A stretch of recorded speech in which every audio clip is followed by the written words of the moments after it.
मैं हूं आमना इकबाल और मैं इस वक्त मौजूद हूं government degree boys college sector 5L north Karachi. और आज हम बात करेंगे यहाँ एग्जामिनेशन फॉर्म की मद में फ़ीस ली जा रही है, जो कि यहाँ गवर्नमेंट कॉलेज है, जो कि ये फ्री ऑफ कॉस्ट है। और आज हम उनसे बात करते हैं और जानते हैं।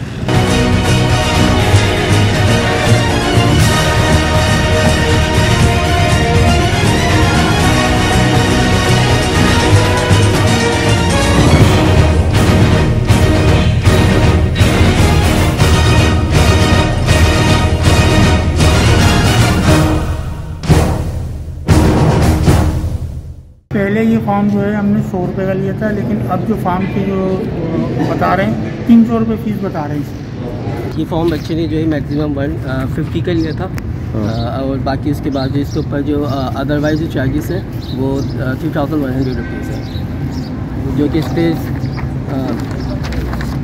फीस बाद में मेंशन की जाएगी। जस्ट जुलाई का ये जो किसी शेड्यूल पे जो भी स्टैम्प जो है वो कवर्ड अप नहीं हुई थी, तो बच्चे ने ऑलरेडी बताई थी मुझे कि ये 3100 रुपये इसके साथ सबमिट हो गया।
आपने ये रिपोर्ट मुलाहिजा की और आप हमें बताइएगा कि ये आपको रिपोर्ट कैसी लगी।